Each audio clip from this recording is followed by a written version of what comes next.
Bienvenidos una vez más a mi canal, yo soy Omaira y esto es La H es Moda. En este canal yo leo los libros y se los cuento y en el día de hoy les traigo El Eternauta.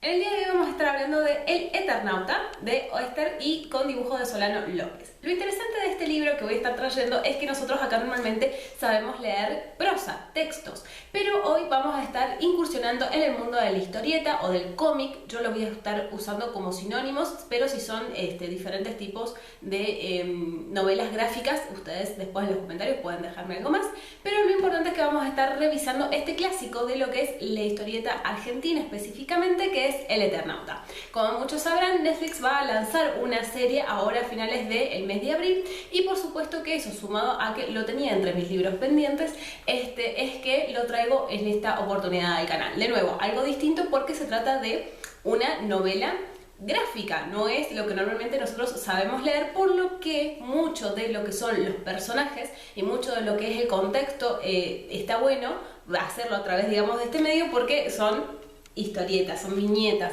entonces es un libro de muy fácil lectura. Ya vamos a estar hablando de eso. Basta decir como contexto general que no solamente esta historieta se ambienta en Buenos Aires, sino que además es escrito por, casualmente, Oesterheld, que es un escritor argentino. Solano López, la persona que pone la parte de los dibujos, también es una persona argentina. Se publica esta novela entre los años 1957 y 1959 en una revista de historietas de forma semanal, y a lo largo de 2 años se va dando a conocer la historia de lo que es El Eternauta.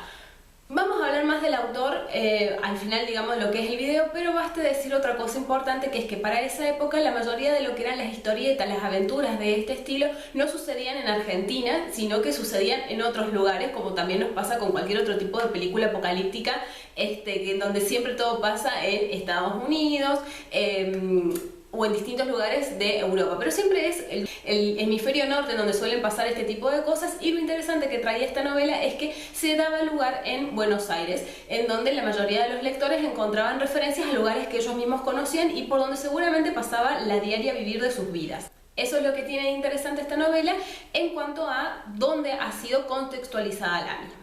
Ahora bien, antes de empezar, he de decir que estoy enferma, se me nota ya en la voz, la tengo completamente, estoy llena de mocos, pero llevo varios días ya posponiendo la grabación del video. Hoy tengo una voz mucho más decente de lo que venía trabajando en los últimos días, así que vamos a aprovechar el bus porque si no, no llegamos a publicar este video el viernes. Bien, con todo esto dicho, que es una introducción muchísimo más que larga, vamos a empezar entonces con El Eternauta.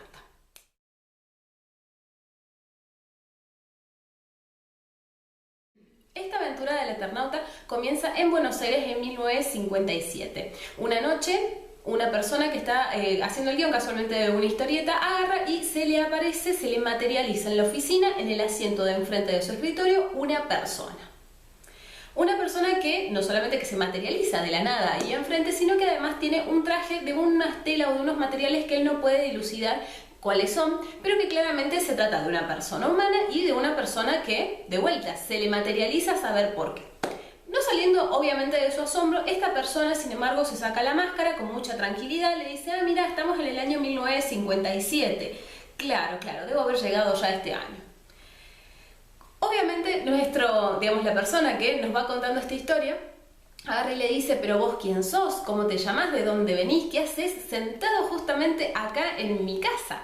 Y esta persona le dice que a pesar de que tiene varios nombres, seguramente se lo conoce o se lo conocerá como lo que es el Eternauta, que es el viajero del tiempo, una persona que viaja en el tiempo. Más allá de eso, su nombre como civil va a ser Juan Salvo, y cuando le pregunta a esta persona cómo es que ha terminado siendo el Eternauta, pudiendo casualmente viajar en el tiempo, él comienza a contar la siguiente historia. El Eternauta nos cuenta que él todos los jueves a la noche se juntaba con sus 3 amigos de toda la vida, que son Favalli, Lucas Herbert y Polsky, a jugar al truco en lo que vendría a ser la buhardilla de su casa, o digamos el altillo de su casa.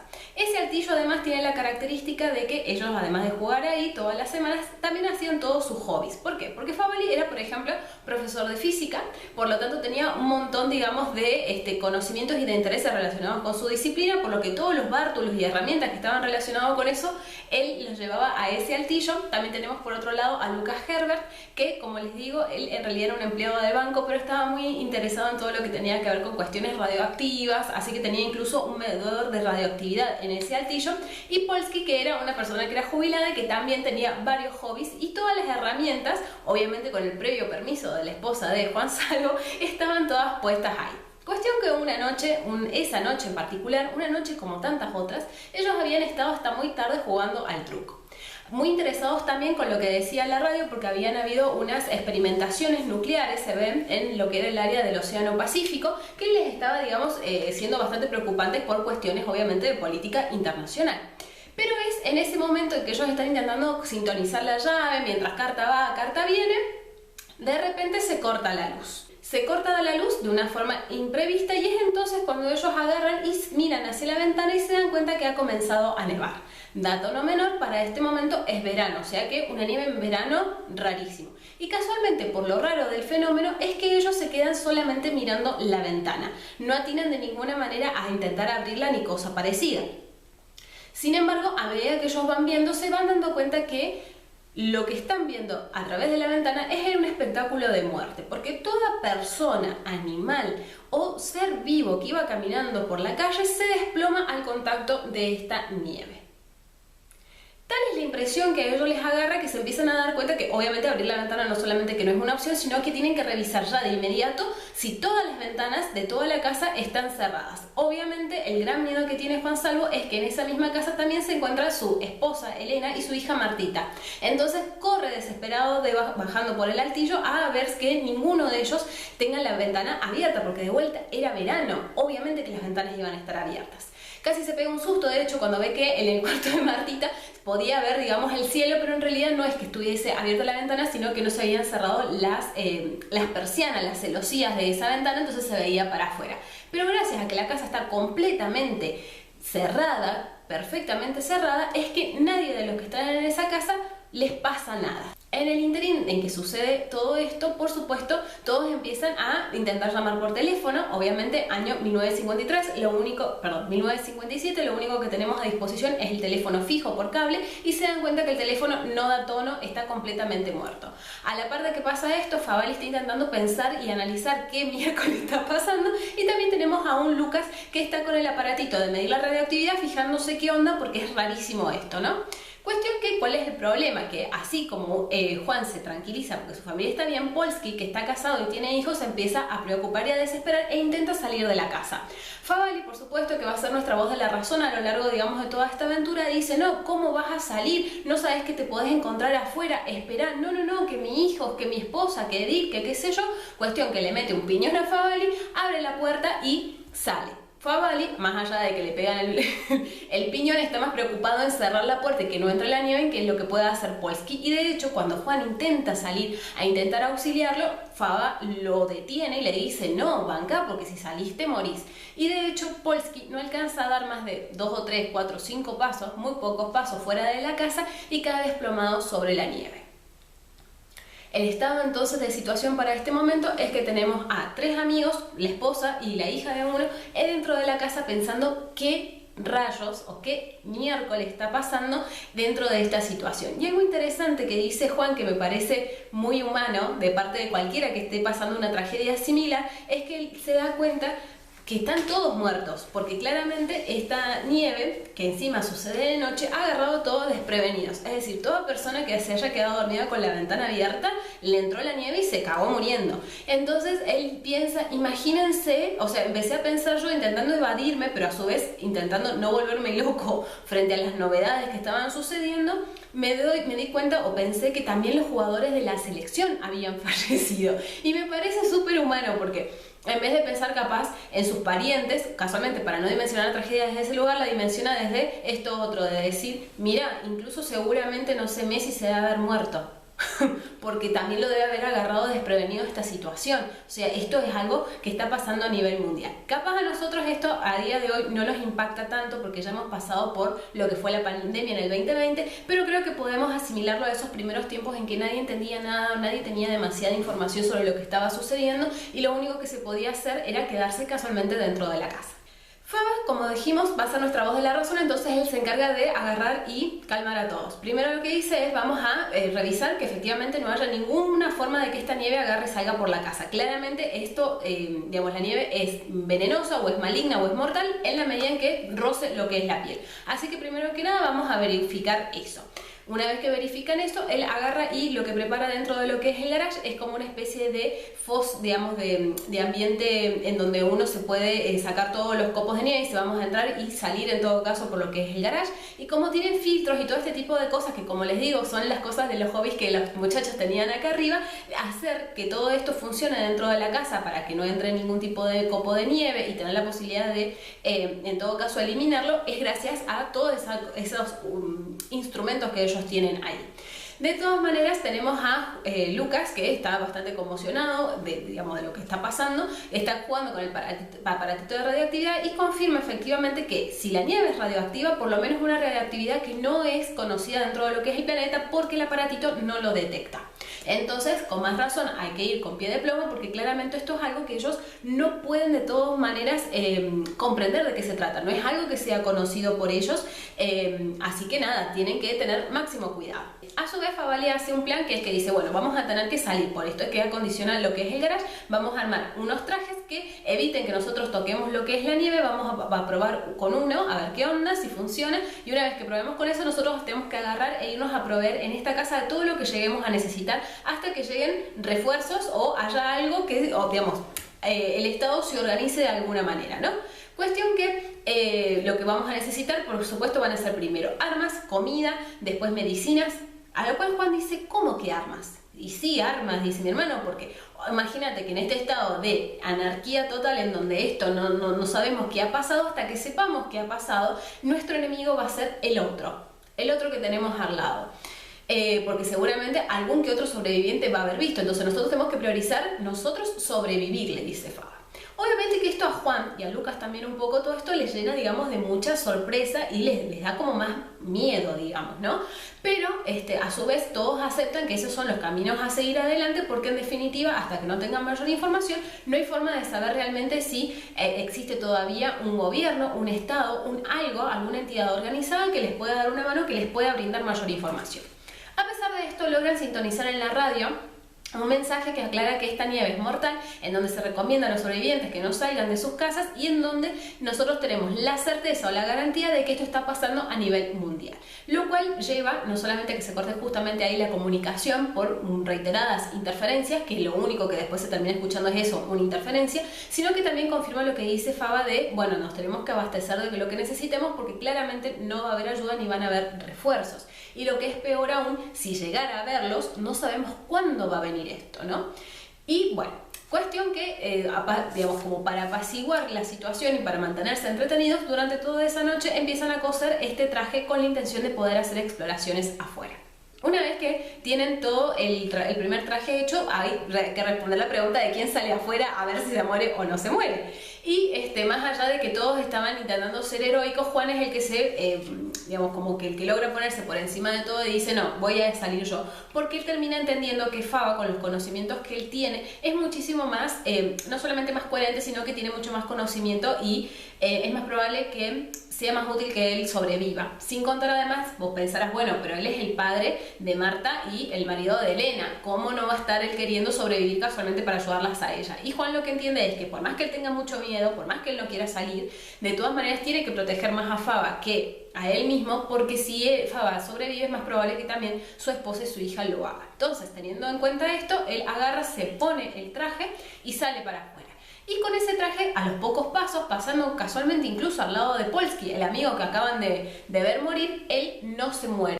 Por supuesto, lleva un filtro en lo que es la parte de la boca para casualmente que el aire que él respire entre libre de cualquier tipo de copo, así que no tiene que tener problema. Es así que él, caminando, agarra y empieza a irse para lo que es el lado de la ferretería, que era un lugar donde también se vendían armas.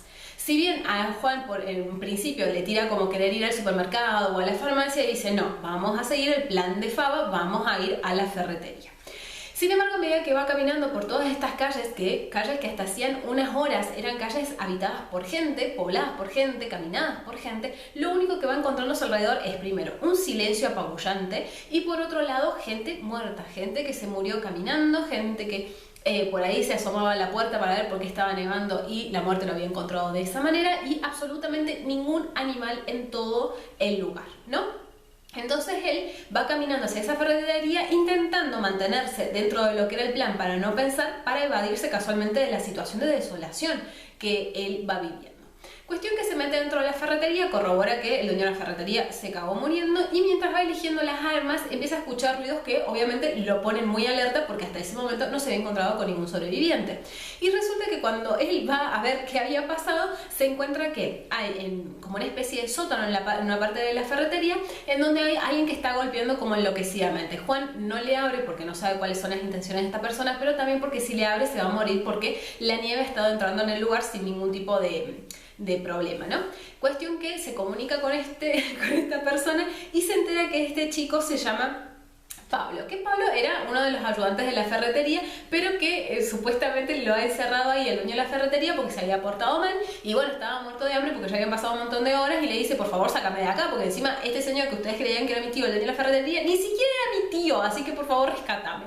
Cuestión que Juan, completamente insólito ante la situación, Pablo es un chico, tiene 12 años o incluso más chico, es un niño, agarra y le dice, mira, no sabes, Juan le dice, no sabes lo que pasó, o sea, el tiempo que vos estuviste metido ahí adentro, agradecéselo al dueño de la ferretería, porque si no te hubieses muerto. Así que bancame acá un rato que voy, busco ayuda y veo cómo te saco, pero por favor quédate adentro, no intentes salir porque te vas a morir. Cuestión que él, en el interín que vuelve a su casa a dejar las armas, le cuenta a Favali lo que le ha pasado y Favali le muestra que ellos durante ese tiempo que él estaba afuera ya han confeccionado 2 trajes más para él, para Lucas y también para las chicas, así que están súper preparados para poder eventualmente salir afuera si es que hace falta en algún momento que todos dejen esa casa. Cuestión que antes, lo que le comenta Juan, agarran y deciden volver a la ferretería y se lo llevan a Pablo envuelto en una cortina de baño, creo que agarran, lo envuelven así y se lo llevan en una carretilla pidiéndole a Juan que no asome la cabeza fuera de la cortina por más que se esté ahogando porque si no se muere de vuelta. Cuestión que terminan llegando a la casa, lo rescatan, le logran sacar todos los copos de nieve para que no pase nada ni para dentro de la casa ni para que se haga daño a él y logran encontrar acá a su primer sobreviviente y quedar rescatado. Pablo obviamente no entiende nada, no sabe nada, pero su alegría, su juventud, el hecho de que es un poco inconsciente, o mejor dicho, es bastante consciente de que hay una otra niña ahí que es Martita, es como que va siempre con el ánimo bastante arriba y también es bastante práctico, ¿no? Con un montón de cosas como, bueno, tenemos que hacer esto igual, como que tira para adelante casualmente porque es también un chico. Cuestión que, de todas maneras, a pesar de este hallazgo, ellos tienen que seguir reuniendo provisiones. Entonces, ahora le toca a Lucas salir con Juan a buscar más cosas. Van de vuelta para lo que es la ferretería, pero esta vez se encuentran que dentro de la ferretería hay pasos en esta nieve como de que alguien ha entrado. A pesar de que revisan por todos lados, perdón, no van a la ferretería, van a la farmacia. A pesar de que ellos revisan por todos lados, se terminan encontrando con esto, de que hay alguien que está ahí, pero no lo logran ver. Cuestión que dice, bueno, capaz que esta persona entró, salió, no es nuestro problema por el momento, si no lo estamos viendo, no nos puede hacer nada, sigamos. Pero cuando sale Juan, alguien le cierra la puerta y cuando termina de abrir la puerta, salir para afuera, se encuentra que a Lucas lo han acuchillado, algún sobreviviente, y le ha robado el traje. Por lo tanto, está muerto. Y esto obviamente lo angustia muchísimo a Juan porque dice, loco, no puede ser que en horas ya nos hayamos vuelto animales, o sea, de unos contra otros, dice Juan. Y aún así tuvo que dejar, a pesar, digamos, de que todos sus instintos les decían, agarra a tu amigo y llévatelo de vuelta a la casa, por lo menos para que después les puedas dar una cristiana sepultura. Por una cuestión de necesidad y por una sensación de peligro, él tiene que agarrar las cosas que se estaba llevando y simplemente volverse corriendo, digamos, a su casa, a la protección de su hogar. Peor aún, esto se hace más claro cuando ellos ya estando dentro de lo que es la casa, les cuenta Juan todo lo que pasó, de repente alguien les empieza a golpear la puerta diciendo, che, déjenme pasar, déjenme pasar. Favali, por supuesto, le dice, no, decime quién sos, no, déjame pasar, no, déjame que te vea, porque si yo no te veo no te voy a dejar pasar, no sé cuáles son tus intenciones, no te conozco quién sos. Cuestión que le dice, mira, voy a hacer un agujero en el portón, correte, yo hago el agujero en el portón y te veo que sea por el portón.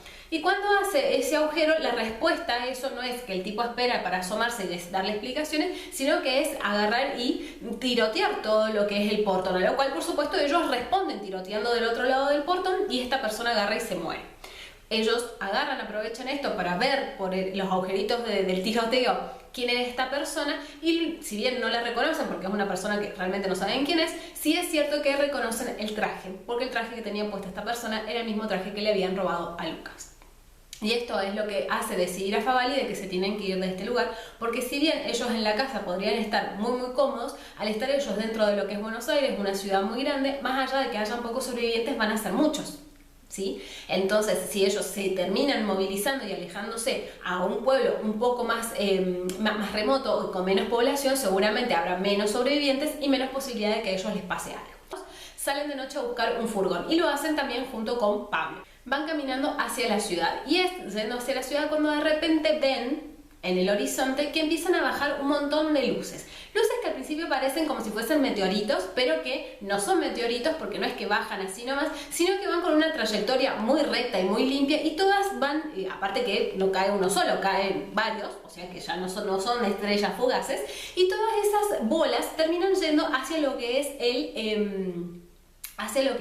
el centro. Entonces queda Favali súper convencido a partir de ese momento que lo que ha pasado no es algo entre naciones, no es que todas las naciones se han bombardeado entre ellas y hemos explotado a la mismísima mierda misma, sino que se trata de una invasión extraterrestre. Y frente a esto, Juan lo único que piensa, obviamente en su instinto de supervivencia, es decir, me quiero ir a mi casa, me rajo a mi casa y que Dios nos ayude. Pero Favali le dice, no, acordate que tenemos que ir a buscar el furgón, nos tenemos que ir, o sea, al contrario, si esto está yendo hacia el centro, nosotros nos tenemos que, como era el plan, irnos más lejos. Cuestión que logran conseguir este furgón, pero mientras ellos están intentando buscar más cosas, escuchan a Pablo que grita, y cuando salen para afuera ven que a Pablo se lo han llevado con furgón y todo. Y también ven que hay aviones que intentan como ir llegando hacia el centro, pero que son destruidos por una luz cegadora que no saben de dónde vienen y que tampoco tiene, digamos, no se parece a ningún tipo de energía que ellos puedan reconocer. Y así, súper angustiados por todo lo que está pasando y encima que han perdido a Pablo, es que vuelven ellos a la casa. De todas maneras, el plan, como les digo, es agarrar las cosas e irse, y de hecho empiezan a empacar todas estas cosas. Pero de repente ellos empiezan a escuchar ruidos como de camiones. Un ruido, dice Juan, que capaz en otro momento me hubiese resultado súper familiar, incluso hasta molesto, de repente me llenó una angustia tremenda. Dice, yo, ¿qué puedo esperar de esa gente que viene en esos camiones? Aún así, ellos se quedan ahí esperando y esperan hasta que de repente les empiezan a golpear la puerta. Los tipos, metralleta en mano, dicen, acá nos cagamos a tiros entre todos, hasta que escuchan la voz de Pablo que le dicen, por favor, abran, porque yo estoy acá con gente organizada, con militares del ejército que han sobrevivido y que quieren armar una resistencia. Y es porque escuchan a Pablo hablando y porque casualmente dicen la palabra de ejército, gente organizada, que terminan abriendo la puerta y terminan ellos saliendo con los trajes. Y es ahí cuando se encuentran casualmente con parte de fuerzas que han sobrevivido a lo que fue la nieve espacial, le vamos a decir así, a esta nieve mortal, que están empezando a organizarse y van para ¿dónde? Hacia el centro de la ciudad de Buenos Aires, en donde ellos han visto caer estos meteoritos. Si bien ellos no son lo que han estado enviando los aviones, sí ellos también han visto que hay otras fuerzas que están intentando atacar hacia lo que es el centro, entonces les parece coherente ir hacia allá. Lo cierto es que también esta parte del ejército, estos soldados, le dicen lo mismo que más o menos ellos saben, que es que probablemente se trata de una invasión extraterrestre, pero también que no hay forma de comunicarse. Y esto a Favali le hace mucho ruido, porque la radio o todos los medios de comunicación que ellos tienen no es que transmite ruido, que sería nada, o sea, como sin tono, sino que lo que transmite es interferencia. Y eso a él le hace mucho ruido y le molesta mucho, porque dice, si no hubiese nadie del otro lado no tendría que haber sonido directamente, pero está esa interferencia que molesta. Cuestión que, sea como sea, están buscando sobrevivientes y ellos, o sea, hombres que puedan luchar, y como que hay una obligación moral de agarrar y entregarse a las filas. Y Juan se encuentra con la disyuntiva o con la preocupación de decir, ¿y yo qué hago en este caso ahora?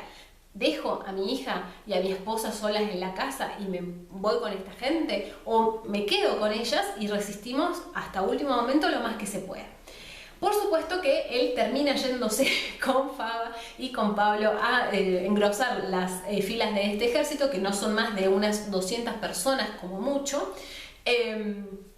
porque dice, si nosotros logramos hacer que esto se detenga de alguna manera, seguramente hay más chances de que ellas vivan. Se despide de su esposa y de su hija y se va con esta gente a ver qué miércoles está pasando hacia lo que es el centro.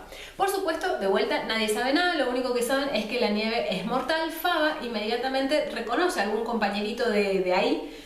Entonces es como llevado a la parte de lo que es el Estado Mayor, a la parte de lo que es la inteligencia de los ataques, está con el mayor, con el encargado de toda esta gente, mientras que a Juan le toca ser el teniente o el encargado de lo que son los milicianos, porque alguna vez, cuando él era más joven, en esa época, además hay que tener en cuenta que había servicio militar obligatorio, él había tenido algún tipo de preparación, entonces lo ponen a cargo de los civiles y van a hacer lo que es la parte de la milicia, que, ojo al dato también, la milicia va a ser lo que es el... ¿cómo se llama esto? La milicia es la fuerza de ataque, o sea, son los que mandan primero para ver qué onda y a los que matan también primero, ¿no? Pero bueno, dentro de esta pequeña fuerza, él le queda a cargo de Pablo, queda a cargo también de otro chico que se llama Franco, que le llama mucho la atención Franco porque él tiene un traje que se ha hecho él, mucho mejor que el que incluso ellos lograron hacer, y también a cargo de otros personajitos como por ejemplo Mosca, que es como es un profe historiador, un profesor de historia, entonces quiere tomar nota y hacer crónica de todos los eventos que están pasando para eventualmente, para las futuras generaciones, dejar registro escrito de todo esto. Lo cual para él, Juan, es una locura porque dice, ¿qué futuras generaciones? Se está muriendo, o sea, nos estamos muriendo. ¿Qué futuras generaciones me estás hablando, Mosca? A todo esto nosotros, hasta este momento, no sabemos cómo son estos extraterrestres o estos aliens. No lo sabemos, nunca los hemos visto.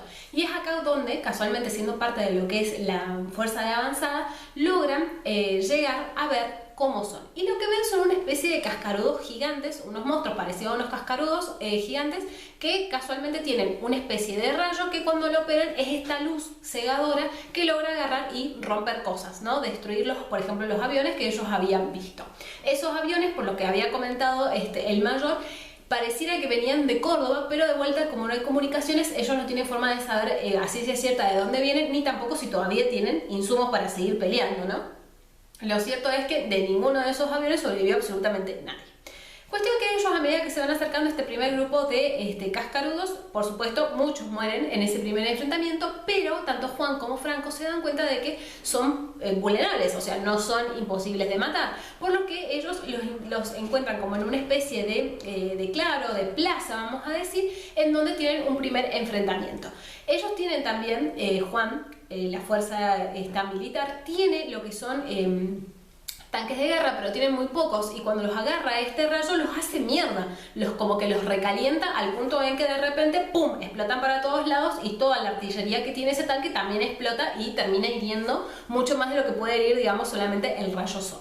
Logran hacer un plan de ataque en esta rotonda porque ellos como que están muy en la nada, los cascarudos estos con este rayo, entonces están súper expuestos a que les puedan hacer daño desde cualquier lado, como si no supieran cómo es la geografía de la Tierra y como si no supieran cómo funciona, ¿no?, atacar la Tierra. Entonces ellos lo que agarran y hacen es irse contra estos cascarudos y los logran hacer poronga, incluso antes de que ellos puedan llegar a activar el rayo, lo cual es muy importante. El problema es que cuando ellos creen que han habido algún tipo, digamos, de victoria, de decir, listo, ya acá se van los extraterrestres a la mierda porque los pudimos hacer mierda, aparecen un montón de cascarudos más. Pero como en el interín Faba y Franco se les ocurrió irse del lado donde está el rayo y lo pudieron activar, pudieron casualmente ayudar también en esa contienda a matar más cascarudos. Cuestión que una vez que paran esa avanzada y dicen, bueno, genial, hemos recuperado un rayo, hemos matado a varios cascarudos, ahora ¿qué hacemos?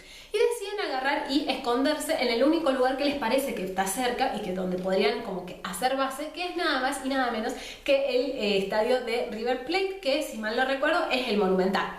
Entonces agarran y deciden ir caminando con todo lo que tienen hacia allá, pero ya sabiendo que existen estos cascarudos. Otra cosa interesante es que de este encuentro también se dan cuenta que los cascarudos no son de Final Boss, porque tienen un teledirector, es decir, tienen un dispositivo en la altura de la nuca que los controla. Es decir que ellos no son los aliens que están detrás de la invasión, sino que hay alguien detrás de ellos, incluso que los está usando como casualmente milicianos, fuerza de avanzada que va destruyendo a ver qué onda. Cuando llegan al estadio, por supuesto que el estadio está invadido, pero lo logran tomar, porque obviamente primero porque van ganando, entonces los tipos van, bueno, sabemos, van conociendo también a qué se están enfrentando, entonces es más fácil matarlos y logran hacer base ahí. Tanto el mayor como Juan caen en caen en un optimismo que es entendible en las circunstancias en que se encuentran, por supuesto. Vos ves que has logrado diezmar al enemigo de alguna manera y vos pensás que vas ganando, pero Faba todo el tiempo les dice, ojo, ojo, esta gente que maneja el viaje intergaláctico, claramente que no, esto no debe ser la única arma que tienen, y de hecho, de repente ellos ven que se empiezan a agrupar los cascarudos de vuelta y los atacan con una especie de navecita que acá o donde me entre voy a dejar la imagen de cómo está dibujada esta navecita, que los intenta atacar desde arriba. Cuestión que con muy buen tino, porque como les digo tienen bastantes armas de fuego, logran bajar esta navecita y hacer poronga a todos los otros cascarudos que estaban alrededor. Pero cuando Faba va a intentar abrir esta nave para ver qué tiene adentro, de qué se trata, lo que fuera, como le intenta abrir de una forma que no es la forma como se tiene que abrir, esta como que se autoconsume y desaparece, casualmente para evitar que caiga en manos de enemigos. Entonces eso a Faba también le da la pauta de que esta gente que está invadiendo es gente que es inteligente, ¿no? Es gente que no quiere que sus armas caigan en manos de otras personas, y eso habla de la peligrosidad de estas personas. Bueno, cuestión que en ese momento estaba ya amaneciendo, porque recordemos que todo esto está pasando en horas, recién era de noche, ahora está amaneciendo, pero en vez de salir el sol, lo que empieza a ver son un montón de nubes que son raras, que tienen formaciones extrañas, nubes que no son naturales. Y de repente, tanto Juan como todos empiezan a tener diferentes alucinaciones, ya sean alucinaciones en donde ven gente muerta, ya sean alucinaciones en donde ven que los de Arla han sido atacados por los cascarudos y empiezan a disparar indistintamente, gente que se asusta y empieza a correr hacia afuera disparando a sus compañeros porque han visto algo que no logran entender qué es, digamos, los otros. Y fuera, sea como fuere, la cuestión es que Juan en un momento se da cuenta de que está viendo alucinaciones, que está viendo cosas que no están realmente ahí, porque de hecho lo que él ve es, por ejemplo, a su esposa y a su hija, que en un momento cuando él está por decir, no, mi esposa y mi hija, dice, no, pará, si mi esposa y mi hija estaban en casa. Y es ahí cuando se da cuenta que arriba de estas nubes extrañas hay una especie de globo o de aparatito que le parece a él que es lo que está induciendo a esas alucinaciones. Y antes de que nadie lo detenga, porque casualmente como todos ven algo diferente, le podrían haber pegado un tiro antes, logra agarrar y reventar este aparato, disolver las nubes y que todos terminen de tranquilizarse, porque claramente todas las cosas que ellos habían visto y los habían convulsionado eran nada más que estas alucinaciones. Entre tiro y tiro, ahora tienen un tercio menos de gente, porque claro, entre los que se escaparon huyendo con miedo, que le pegaron un tiro a los compañeros para que los dejaran huir, y los que se habían matado entre ellos, habían perdido toda esa gente. O sea que ya no son 200, son un poquito menos. Faba dice, bueno, sabes que nos tendríamos que ir de acá, pero ha pasado prácticamente todo un día la gente sin dormir, entonces el mayor dice, no, mira, por más que nos parezca acertado irnos o atacar con la gente en estas condiciones, no podemos hacerlo. Entonces vamos a pasar la noche acá. Sin embargo, Franco agarra y le dice a Juan, mira, descansar yo no puedo descansar, la verdad que yo no me podría dormir, no entiendo cómo hay gente acá que está pudiendo dormir con todo este quilombo que hay. ¿Te parece que agarremos y nos vayamos más hacia el centro a ver qué podemos agarrar y encontrar? Porque capaz que, además siendo de noche, que nos podemos esconder mejor, por ahí encontramos más información, le dice. Y Juan, que la verdad que tampoco tiene mucha ganas de quedarse dormido porque está como muy inquieto, le dice, ¿sabes qué? Vamos. Le avisan al mayor que se van a ir y Faba le dice, bueno, amigo, te quiero mucho, mucha suerte, que la fuerza te acompañe porque yo me quedo acá. Y con esa bendición ellos agarran y se adentran hacia el centro a ver qué onda, qué hay, qué es lo que están manejando estos cascarudos en realidad y qué son esos extraterrestres que nos están atacando. A medida que ellos van hacia lo que es el centro, logran ver obviamente estos cascarudos que van yendo, que van viniendo, no les dan mucha bola, por lo menos no los ven porque ellos se van escabullendo, pero también les llama la atención que ven gente alrededor de estos cascarudos que no los atacan, no se atacan entre sí y que están como jugando tiro al blanco. Entonces dice Juan, humanos traidores a la raza, ¿qué onda? ¿Qué pasó? No. Es ahí cuando Franco le hace notar que estas personas tienen un teledirector en la nuca. Es decir que hay gente que ellos no matan, sino que recuperan para agarrar y controlarlos. Entonces ahí, digamos, Juan se muere de un horror porque dice que feo, imagínate que agarran y nos agarren a nosotros. Cuestión que ellos siguen caminando se dan cuenta que los cascarudos todos van hacia un lugar que es una especie de como de plaza, pero en donde hay un kiosquito donde se suele poner una orquesta, ¿no? En este kiosquito se ve que todos van y vienen, o que todo sale de ahí. Y cuando ellos se van acercando con la intención de ver qué es lo que está detrás de estos cascarudos, agarran y los paralizan con este rayo que ellos veían que estaban usando, los paralizan. Pero ese rayo no los mata, como les digo, los paraliza. Entonces son llevados por los cascarudos a este, casualmente, kiosquito, que era donde ellos querían llegar. Y acá se encuentran con otro ser, que es lo que maneja a los cascarudos, que le vamos a decir manos, porque se trata de una persona, o sea, de un extraterrestre de forma humanoide que tiene como un montón de dedos en cada una de sus manos, y por eso ellos en su mente le dicen manos. Cuestión que ellos dicen que raro, no nos vamos a morir, dice Juan, obviamente, porque a todo esto no se puede mover y por supuesto tampoco puede hablar. Pero el manos le dice, no, no te preocupes, no te voy a matar. Lo que pasa es que ustedes, tanto vos como el otro pendejito, que también me lo llevó conmigo, han sobrevivido un montón de cosas, o sea, se han podido inmiscuir en un montón de líneas enemigas y llegar incluso hasta acá, que de pedo los hemos encontrado, porque estaban prácticamente encima de nosotros, sin que les pase nada. Entonces, como ustedes son especiales en ese sentido, vamos a hacerles como una especie de lavado de cerebro, de forma tal que ustedes entiendan y actúen como actuaríamos nosotros, porque mi causa, o sea, nuestra causa va a ser la causa de ustedes, y van a traicionar a todo el mundo sin que les importe, porque van a entender por qué estamos haciendo esto. Cuestión que cuando les está casualmente por agarrar y hacer esta como especie de lobotomía, Franco empieza a fingir como que tiene un paro o una cosa similar, pero como ellos son preciados, digamos, como son importantes, el Manos intenta lo desata para revisarlo. Y como para ese momento ellos ya se pueden mover, Franco lo que hace es agarrar, meterle un piñón, dejarlo inconsciente, sacarlo a Juan, y agarran a Manos, además se lo cargan ahí al hombro y salen corriendo intentando escapar para llevar a este secuestrado alienígena y llevárselo a el mayor a ver qué más información les puede dar. El tema es que, claro, como al principio nadie se ha dado cuenta, digamos, de que se han llevado al jefe de los que los controla, los cascarudos y los humanos, estos traidores con el teledirector, no los atacan en principio. Pero hay un momento en donde todos estos animalitos, todos estos alienígenas empiezan a reaccionar y los empiezan a perseguir. Y ellos van corriendo de casa en casa, porque es la única forma en donde ellos se pueden ir escondiendo para llegar hasta lo que es el estadio River Plate. Cuestión que en un momento ellos creen que lo han perdido y agarran y se sientan en una casa a descansar, a ver qué onda, a ver qué pasa. Además, para este momento la nieve ya ha parado, es decir que ya se han sacado, por lo menos Franco y Juan se han sacado los trajes especiales, así que pueden respirar y caminar y moverse con mayor tranquilidad. Y escuchan que el Manos, mientras ellos están esperando para dónde salir disparando, se reincorpora, se despierta. Entonces, ellos esperando casualmente que se quiera escapar o que los quiera atacar, el Manos le dice, no, no se preocupen porque yo ya me estoy por morir. ¿Cómo que te estás por morir? Y acá Manos hace la siguiente revelación, que él tampoco es la fuerza que está detrás de esta invasión, sino que los que están detrás de la invasión extraterrestre son ellos.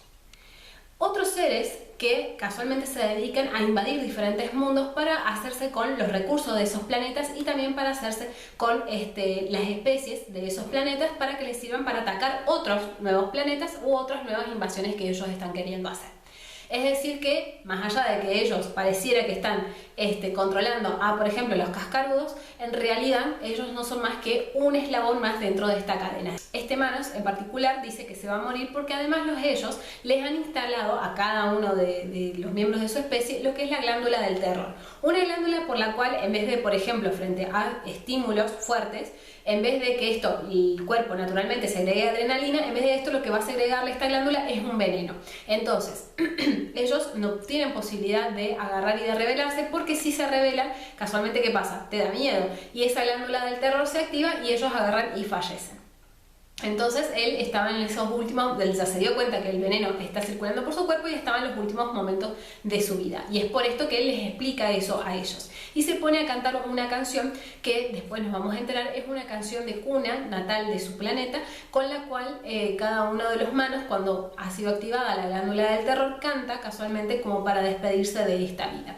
Y no solamente sucede esto, que es que fallece, sino que además su piel, su cuerpo se va desintegrando. Juan y Franco agarran sus cosas y se vuelven al estadio River Plate. Pero esta información para Faba y para el mayor es sumamente importante porque ellos ahora ya saben que no están arando, digamos que por más que ellos estén sintiendo que ganan, esto siempre va a ir a mayor, dice Faba. O sea, no podemos pensar que el enemigo va a creer que se va a querer ir o que le estamos ganando, porque claramente tiene un conocimiento y un montón de trucos o de situaciones a disposición. De todas maneras, lo que se ha decidido que se va a realizar es que se va a atacar. Se va a seguir yendo hacia el centro a ver qué pasa y atacar el epicentro de la invasión. Porque a eso también, a esa conclusión también llegan todos, que es que se ha invadido desde Buenos Aires.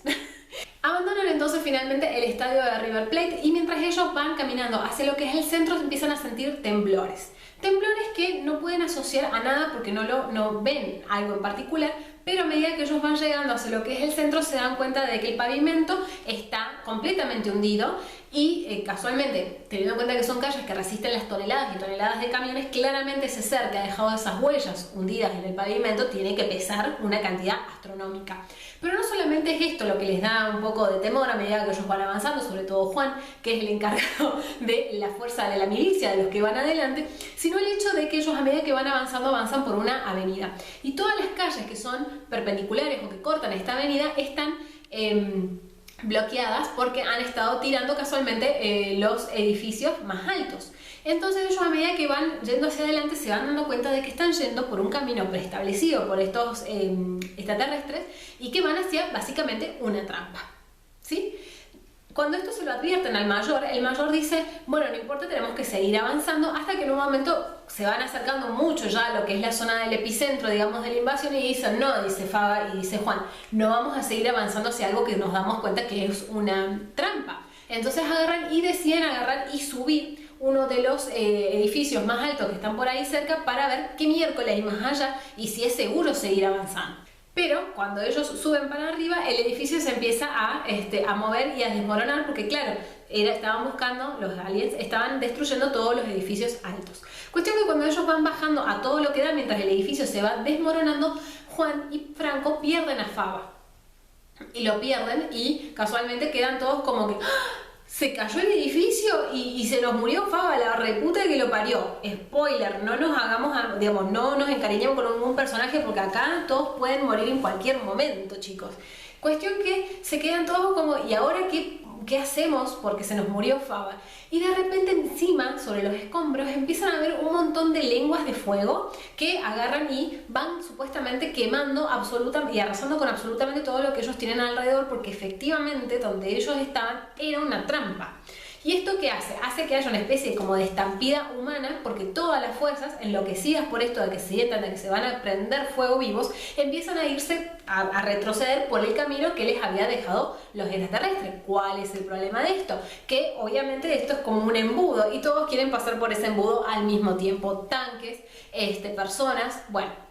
Cuestión que Juan y Franco, que se estaban intentando ir también hacia este embudo, se dan vuelta y escuchan que les grita Favali que auxilio, por favor, ayúdenme porque quedé trabado acá. Porque cuando él se cae, queda debajo de lo que es una viga, pero vivo, ¿no? Entonces pide ayuda. Cuestión que Juan duda entre ir o volver porque dice, si vuelvo me prendo fuego, pero si no, dejo a mi amigo, ¿qué hacemos? ¿Qué hacemos? Y contra toda lógica y solamente porque es su amigo Faba de toda la vida, él agarra y se vuelve a rescatarlo. Y tal es así que, por suerte, esto es así, porque cuando él agarra y toca el fuego, porque claro, ya se le estaba viniendo encima, se da cuenta de que el fuego no le hace daño. El fuego era otra ilusión, era otro espejismo generado por alguna de estas bolas que estaban por encima de las nubes o por encima del fuego. Que de hecho, mientras Juan saca la viga para ayudarlo a Faba, Franco logra derribar este aparato y hace que las ilusiones de las...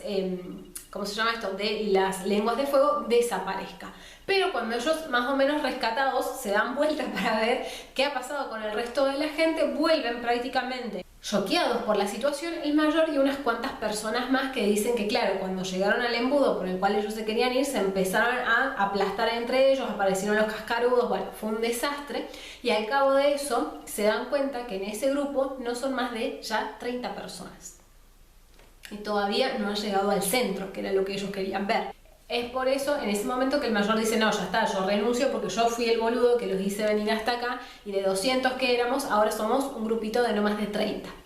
Sin embargo, no hay tiempo para agarrar y sentirse mal, porque en este momento es que nosotros vemos a los Gurbos, que son los bichos estos gigantes que han estado rompiendo los edificios para que se caigan y generen este laberinto específicamente hecho, y que además son sumamente pesados.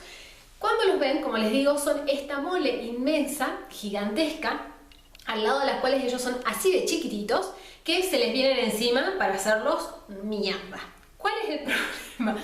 Que el problema es que cuando ellos intentan atacar, ya sea con alguno de los tanques, porque quedaba un solo tanque, más que nada porque también quedaba una sola persona que lo pudiera manejar, o con las armas, estos no son como los cascarudos que pueden ser heridos, sino que todo lo contrario. Lo bueno es que a pesar de esto, sí se logra dar cuenta Franco de que también tienen un teledirector, es decir que si le logran atinar al teledirector tal vez puedan evitar el ataque de los Gurbos, pero también lo cierto es que los Gurbos son muchos y se les vienen encima. La muerte parece inminente, pero Franco le logra atinar a uno de estos teledirectores y ¿qué pasa? Los Gurbos y los teledirectores no pueden ser controlados, es decir que lo que pasó es que ese Gurbo al cual le sacan el teledirector agarra, se da vuelta y empieza a atacar a alguno de los amigos, y así, o sea, alguno de su especie, y así es como logran ganar tiempo para ellos escapar por la boca de los subtes. Dentro de la boca de los subtes, de los túneles de los subtes, lo que habían eran cascarudos, pero como ellos, entre que los aplasten los Gurbos y se los coman los cascarudos, es preferible los segundos, agarran a tiros y empiezan pum pum pum pum pum, empiezan a despejar el camino de los cascarudos para poder seguir escapando por los túneles. A pesar, digamos, de todos sus intentos de escape, ellos terminan entre la nada que hay de aquel lado, porque también con los edificios se han tapado estos túneles que han ido tirando, y por el otro lado tienen estos subtes que le paran el paso, así que ellos han quedado como sanguchitos entre medio de una cosa y otra. Y mientras ellos dicen, bueno, vamos a esperar, capaz en algún momento agarran y se cansan, lo que termina pasando es que le instalan ahí al costado un escritorio con un teclado, y aparece un nuevo Manos, que va a agarrar y se lo va a llevar puesto. Algo interesante es que todos los Manos son parecidos, todos los Manos son iguales, no como nosotros occidentales que pensamos que todos los chinos son parecidos, sino que efectivamente son todos iguales. Entonces, lo que le dice el Manos es tranqui, le dice a los muchachos que a todo esto quedan tres, que son Faba, Juan y Franco. Tranqui, les dice, no se preocupen, ahora ya arreglamos la cuestión y los matamos, ¿no? Así que no se preocupen, en breve van a estar con un teledirector en la nuca. Es más fácil desde acá porque claramente desde más arriba donde yo estaba no los podía ver bien, pero desde acá es más fácil dirigir a los Gurbos para que se los coman. Piripiripi, piripiripi, piripiripi. Cuestión que mientras ellos dicen, ajá, nos vamos a quedar acá esperando a que nos maten. No, dice Faba, y Faba le empieza a hablar y le hace la psicológica. Y le dice, mira, nosotros sabemos perfectamente que los Manos tienen la glándula del terror, nosotros sabemos que ellos son los que los controlan a ustedes, sabemos que ustedes no quieren hacer esto y que si tienen miedo se van a morir. ¿Por qué sé yo todo esto? Porque estas dos personas que están acá al lado mío han matado a humanos antes que vos. No, ¿cómo que han matado a humanos? Si los humanos no pueden matar Manos. Ellos me dijeron que los humanos no pueden matar a humanos, dice Manos. Entonces le dice Faba, pero por supuesto que sí, es más, ¿sabes qué? Te voy a cantar la canción que él cantó antes de morir. Entonces cuando se le empieza a cantar, el Manos pone una cara, se le desconfigura la vida, dice, no puede ser, ustedes mataron humanos de verdad. Y claro, ese miedo que hace, ese terror, le dispara la glándula del terror y se empieza a morir. Y Juan, esta vez, muy conmovido por la situación, agarra y lo agarra porque dice Manos, al menos me gustaría agarrar y morirme mirando las estrellas y no acá adentro. Entonces Juan, mientras el Manos se va muriendo, lo agarra y mientras ellos escapan hacia arriba, él lo va llevando y lo deja acostado en el piso para que pueda morir viendo las estrellas. Como un acto de humanidad en una situación de terror espantoso, ¿no? Cuestión que para este punto se dan cuenta que hay 3 sobrevivientes de ese grupo de 200 que hacía unas horas se estaban yendo de la puerta de la casa de Juan. Él, Faba y Franco. Juan dice, bueno, ¿saben qué, muchachos?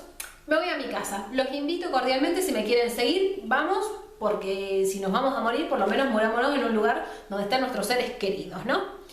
Cuestión que el Faba intenta pararlo y decirle, no, porque la información que hemos recabado es importante, tenemos que encontrar a alguien más. ¿Encontrar a quién? Le dice Juan. Y me encanta porque hace este gesto, o sea, este gesto así está dibujado en la historieta y me parece tan argentino y tan expresivo además.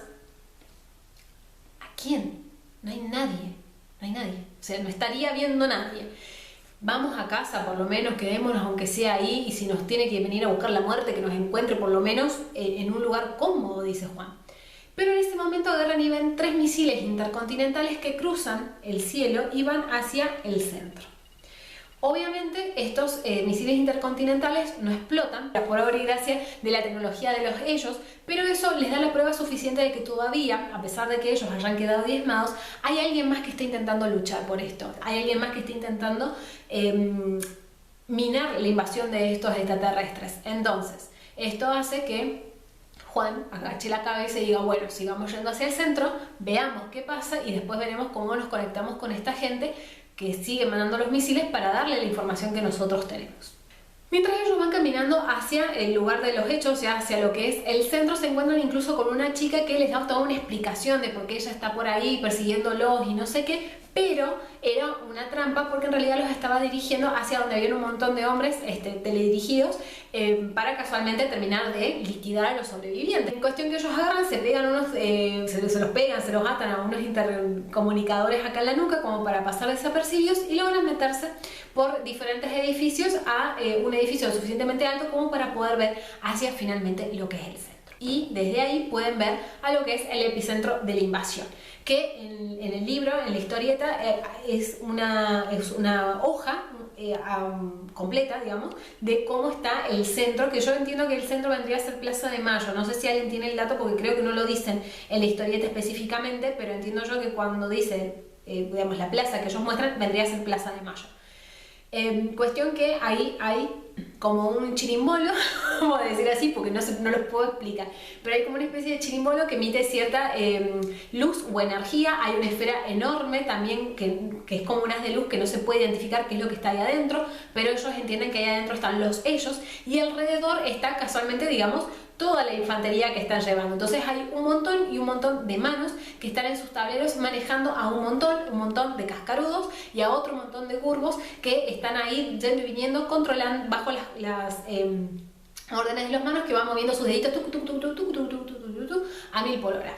Juntamente con esto se va viendo cómo llegan de vuelta otros misiles intercontinentales y es ahí donde ellos pueden ver qué es lo que pasa. Entran como una especie de burbuja de protección que es emitida por este chirimbolito que estaba de este lado y casualmente los misiles no explotan. Es como que entran en esa burbuja, si bien caen, no explotan, solamente hacen el daño que hace un objeto cuando cae de mucha altura, pero no explotan. Lo que sí alcanzan a ver es que estos misiles intercontinentales son franceses. A la vista de esto, Fava se da cuenta de que mientras exista ese campo, hasta que no, digamos, tiene que ser por pura casualidad que alguno de esos misiles le invoque a alguna cosa que explote para que, ya que el misil no va a explotar, con el golpe sí revienten esas cosas. Pero es una cuestión, digamos, de estadística, o sea, no va a pasar hasta que en un momento por casualidad caiga en alguno de esos puntos y pueda aplastar algo importante. Pero mientras ellos están mirando así, ven que efectivamente uno de los misiles intercontinentales logra pasar y logra pegar en un punto sensible y que explota toda la miércoles. Entonces ellos, contentísimos, festejando, dicen: bien, bien, han hecho pelota una parte importante del epicentro de la invasión. Pero no, porque en cuanto pasa eso, la cúpula esta que los tenía como medio protegidos se empieza a ampliar para que no pueda entrar ya más nada. Y en esa ampliación aparecen un montón de otras manos, un montón de otros cascarudos, un montón de otros curvos que en 1, 2, 3 agarran y rearman todo el epicentro de la invasión. Es decir que, por más que estén intentando, por más que le tiren lo que le tiren, esto no va a parar. Porque tienen una cantidad de gente y de recursos, los ellos, ilimitado. Entonces, cuando se dan cuenta de esto, dice Juan: bueno, ahora sí, ¿vamos para casa a tomar unos mates? Vamos a casa a tomar unos mates, me parece muy apropiado. Cuestión que cuando se dan vuelta para irse a su casa a tomar unos mates y esperar la muerte o que se los coman los cascarudos, se dan cuenta que esta cúpula de protección, este campo de fuerza dentro del cual ellos estaban, se agrandó hasta fuera de donde están ellos. Entonces ellos han quedado adentro de esta esfera, lo que encima genera el siguiente problema, que como ellos han visto también que hay antenas que detectan el movimiento de los enemigos, ahora, como tienen un rango más específico, se da cuenta al toque de que hay enemigos y son estos 3 boludos que están arriba de este edificio.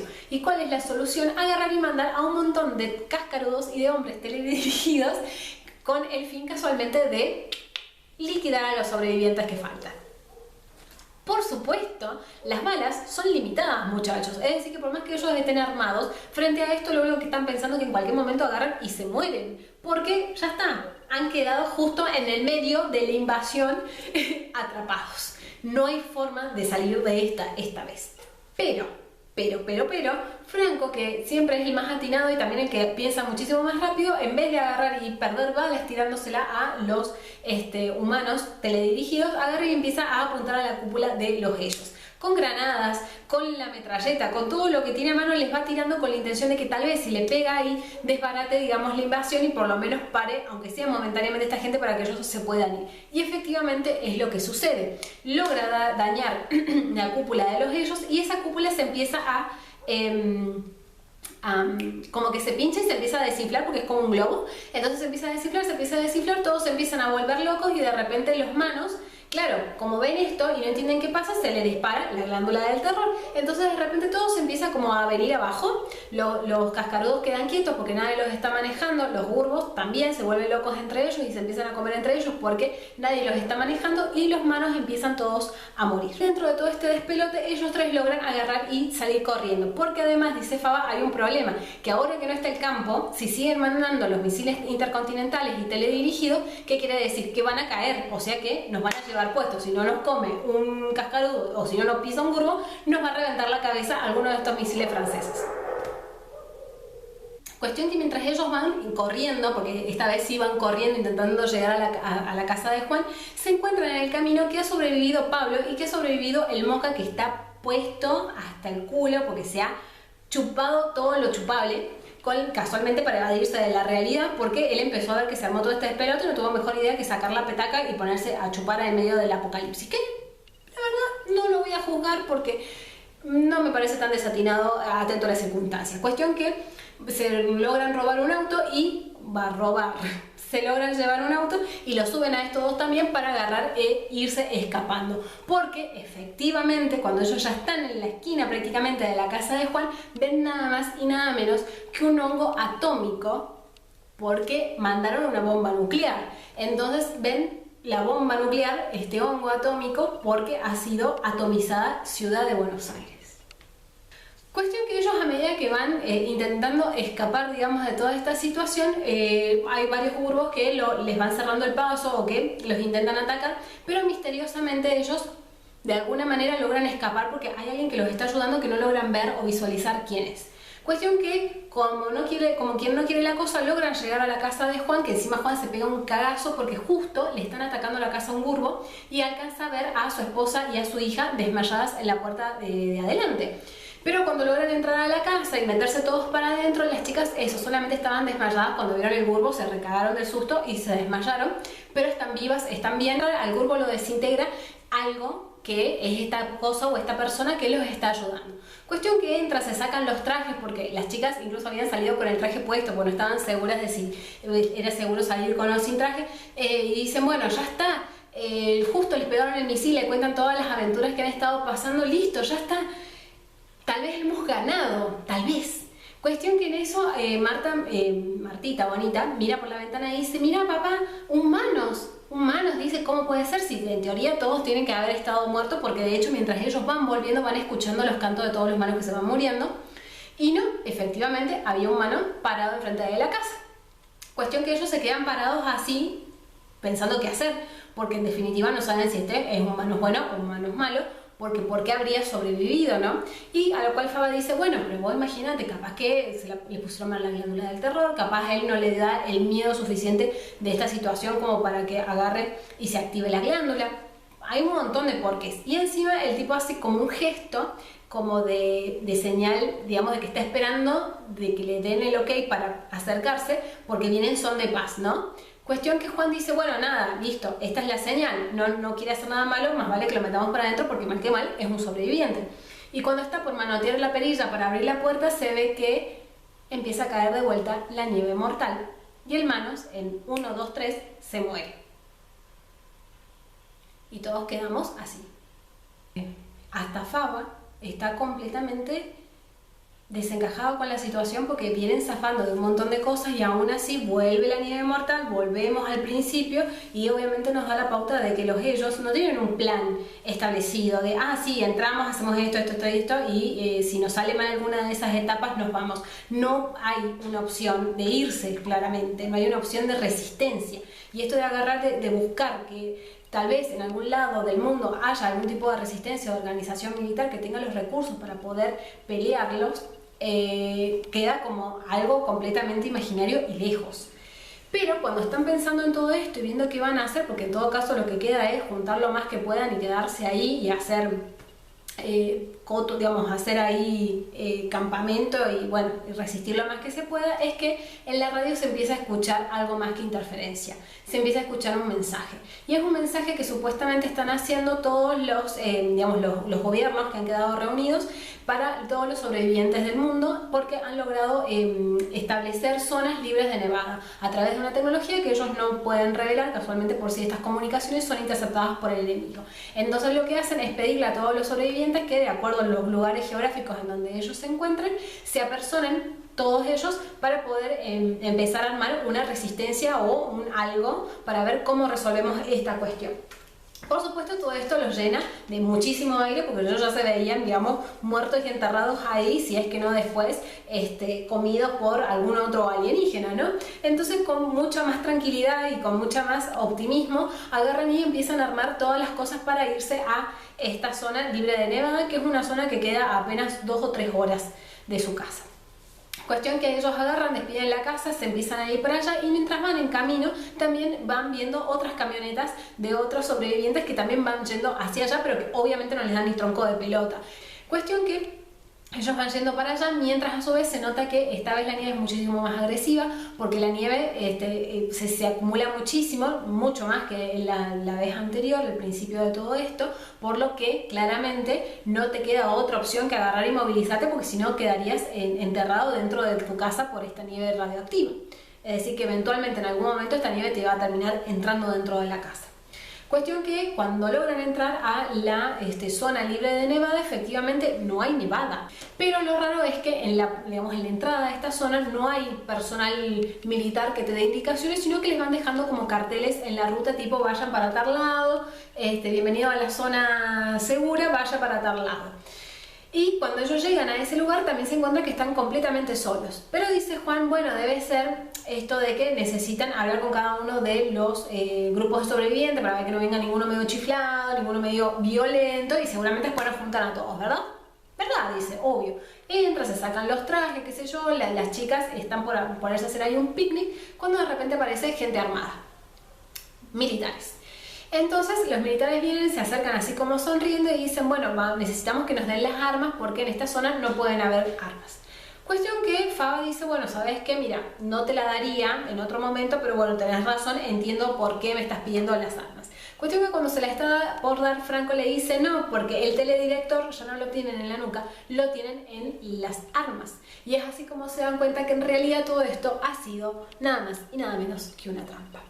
Porque todas estas personas, todos estos supuestos militares, están siendo teledirigidos por ellos. Y el problema y lo más feo de todo esto es que mientras ellos están intentando resistir a estas personas armadas, ellos logran escuchar que un poco más lejos se está tiroteando otro grupo de sobrevivientes con estas personas. Entonces, ¿qué pasa? Empiezan a correr y se meten o esconden dentro como de una especie de zanja que vendría a ser una depresión natural del piso. Entonces ellos se ponen ahí, y mientras Elena y Marta están conmocionadas llorando porque no entienden qué está pasando, porque de repente se dan cuenta de que es una trampa y no tienen para dónde salir disparando, Juan las intenta calmar y dice, Faba, nosotros vamos a intentar pararlos con las armas que nosotros tenemos, ustedes corran de vuelta para lo que es el chalet, porque la camioneta había quedado más o menos cerca, suban y vayan y después nos encontramos todos ahí. Por supuesto que Juan se da cuenta que esto es mentira, que se lo dice para que él se vaya y que por lo menos alguien de ellos se salve, ¿no? Pero cuestión que mientras ellos van corriendo y qué es eso, la camioneta queda inutilizada, así que por más que ellos corran, cuando salgan de la zona segura, eventualmente, si es que logran salir de la zona segura, eventualmente van a caer dentro de lo que es la nieve y sin ningún tipo de protección, porque los trajes quedaron dentro de lo que es la camioneta. Cuestión que mientras Juan está pensando para dónde tira, dentro de ellos, digamos, ahí escondiéndose, agarra y ve que van avanzando hombres teledirigidos para atacar casualmente a otro grupo de sobrevivientes y que dentro de ese grupo de hombres teledirigidos están sus amigos, que ya han sido capturados y que han sido sometidos por los ellos. Cuestión que Juan, intentando no pensar en todo esto, sigue corriendo con su familia y se encuentra que han dejado solita una de las naves de lo que son los ellos y que esta vez no tiene que abrirla porque tiene la puerta abierta. Entonces agarran y se meten ahí adentro y dice Juan, metámonos adentro, de alguna manera encontraré la forma de hacer andar esto y que nos vayamos a una zona donde haya gente normal. Cuestión que Juan agarra, acciona cualquier palanca y de repente lo único que ve es todo luz y de repente que aparece en una zona inhóspita de un planeta completamente desconocido, solo además, y ve que hay ahí por ahí cerca humanos. Humanos que se miran mutuamente como diciendo yo qué hago acá, vos qué haces acá, y es acá donde este humano le agarra y le cuenta de que los ellos se pueden transportar de un lugar a otro porque dentro de los mecanismos que ellos tienen para hacer estos viajes, tienen un mecanismo que también les permite hacer viajes en el tiempo. Entonces cuando él ha accionado esa palanca, en lugar de mantenerse en el espacio-tiempo donde él existía, se termina yendo hacia lo que es el continuum. Ellos están en ese momento en el continuum 4. Y le explica que si venía con otras personas, esas personas puede ser que estén en otro continuum, en el continuum 3, en el 2, en el 1000, porque hay infinidad también de continuums y de espacios-tiempo, básicamente. Pero, digamos, lo interesante, que lo que le dice acá en Manos, es que a pesar de que él le parezca que está solo y que, digamos, ha perdido absolutamente todo, ha logrado escapar al control de los ellos, como él en su momento logró escapar. Y esa es la mayor, digamos, victoria que se puede tener respecto de los ellos, que es escapar al control de esos seres extraterrestres y escapar al control de esta sumisión a la cual ellos quieren meter todas las especies que vayan conquistando.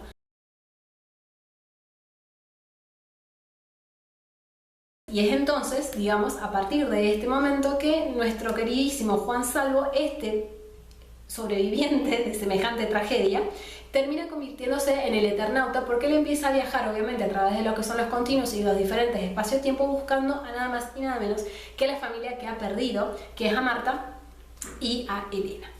Y es acá cuando cuando el Eternauta termina de contarle esta historia a esta persona que estaba dibujando la historieta de esa noche y le pregunta cuándo es que pasan estos eventos, cuándo es que se da la invasión. Y el Eternauta le explica que, teniendo en cuenta que este es el año 1959, la invasión se va a producir en el año 1963. Entonces, esta persona le dice, bueno, entonces quiere decir que tenemos todavía tiempo para agarrar y alertar a la gente y darle explicaciones a ver si nosotros podemos evitar que invadan los ellos o que cuando vengan nos revienten. Y el problema es que el Eternauta está pensando en cualquier otra cosa. Él se queda pensando en que está en un tiempo en donde tanto Elena como Marta existen y que él también existe en ese tiempo. Y de hecho no está muy lejos de su casa. Entonces, en vez de darle más explicaciones, se levanta el Eternauta y se va corriendo hacia su casa. Y el señor que hace las historietas intenta correr detrás de él para pedirle más explicaciones o para ver, digamos, este encuentro. Y le pierde en un momento lo que es la pista. Pero cuando lo logra encontrar, se lo encuentra con el tipo que acababa de llegar a su casa y que no lo reconoce, le dice, no sé quién sos, ¿no? Pero si estuviste hablando conmigo toda la noche de esto de lo que te pasó, de la invasión de los ellos, ¿de los quién? ¿De los ellos? ¿De lo quién? No sé. Déjame porque estoy justo llegando a casa, que vengo tarde, qué sé yo, y el tipo se queda pensando, ¿me lo habré inventado yo? ¿No me habré dado cuenta? Estaré re chiflado. Y mientras él se está como por volver, digamos, por la calle donde ha venido completamente sin saber lo que ha pasado, alcanza a ver que llegan los tres amigos, Lucas, Faba y Polsky, que van yendo a jugar al truco a la casa de Juan. Entonces dice, no, esto yo no me lo he inventado. Claramente esto lo tendré que publicar para ver si la gente, para el año 1963, tiene más herramientas para resolver cuando venga la invasión de los ellos. Y es acá donde termina el Eternauta. Increíblemente todavía no me he quedado sin voz del todo, así que vamos a hacer una cosa más. El Eternauta, si bien se publica entre 1957 y 1959 en forma posterior, hay dos partes más, el Eternauta 2 y el Eternauta 3. Hay que tener en cuenta, y es por esto que recién ahora vamos a hablar un poco de lo que es el autor, El autor, o el guionista, mejor dicho, de esta historieta, es una persona que era eso, una persona que hacía historietas y que la pega muchísimo con esta aventura en particular porque, de vuelta, pasa en un lugar tan cercano como puede ser Buenos Aires para el lector, ¿no? Porque estas aventuras, si se hacían acá, o sea, si se creaban acá, se ambientaban en otros lugares. Sin embargo, esta persona es un miembro se vuelve eventualmente un miembro de los Montoneros, que es un grupo paramilitar que existió antes de lo que es la última dictadura militar. Estas segundas partes, la segunda parte que hizo específicamente, no sé si así tanto la tercera, son muchísimo más subversivas de acuerdo a ese vocabulario. Lamentablemente esta persona, este guionista, más allá de si era miembro de los Montoneros o de lo que sea, lo cierto es que él, junto con sus 4 hijas, 2 de ellas embarazadas, fueron desaparecidas por la última dictadura militar y ninguna de estas personas, o sea, ni él, ni sus 4 hijas, ni sus 2 nietos, han sido encontrados de vuelta. Ni qué se hizo con ellos, ni dónde descansan sus restos, porque claramente vivos no están. Pero lo interesante, o lo que perdura, digamos, de lo que es el Eternauta, más allá de esta segunda o de esta tercera parte, es que en esta primera parte nos muestran cómo el espíritu humano es el que sobrevive y es lo que permite que Juan, a pesar de todas las pérdidas que va teniendo a lo largo de toda esta aventura, sigue pensando que hay forma de vencer a los ellos. Todo el tiempo te dice que él no tiene los conocimientos para poder llevar adelante a la gente, él no tiene los conocimientos para dar soluciones o para pensar respuestas a lo que está pensando, sino que lo encuentra en otros personajes como por ejemplo Franco, como por ejemplo Faba, y muchas veces el espíritu que a él le falta incluso lo encuentra en Pablo. Entonces, digamos, por lo que se mantiene, no solamente es por la aventura, que es sumamente apasionante, porque aparte pasa de todo el tiempo, no tienen forma, no tienen momento de descanso, sino también en esto de que nadie se salva solo, que es lo que rescata específicamente la serie, o por lo menos el tráiler que ha presentado Netflix de lo que es la serie. Es que es una adaptación a los tiempos modernos del Eternauta, es decir, que no vamos a ver una representación textual igual a lo que se ve en lo que es el cómic o la historieta, y va a traer a un Juan Salvo que ya tiene más de 60, porque en la serie original te muestran a un Juan Salvo y sus amigos en unos sanos y juveniles 30 años. Acá no, ya tenemos personas mucho más grandes que, bueno, pasa esta invasión de los ellos en un futuro, en un tiempo un poco más actual. Así que habrá que esperar al 30 de abril a ver si está interesante o no. Yo creo que sí, sé que es una miniserie, que son de 6 capítulos y hay mucho hype al respecto, así que bueno, no quería dejar de traer este video como para que tengamos una idea general de qué es lo que cuenta el Eternauta, cuál es el contexto que lo rodea y podamos, digamos, después ver si realmente nos gusta o no nos gusta la serie. Nuevamente me despido, de vuelta disculpas porque la verdad que he estado muy enferma y bueno, ahora con todo lo que he gastado de voz no sé cómo voy a quedar. Así que bueno, nada, muchas gracias a quien me prestó el libro, que vamos a dejar por acá su Instagram para que vayan a seguirlo. Muchas gracias y nos vemos el siguiente viernes a las 12 del mediodía. Los espero y les mando un besazo enorme. Besos.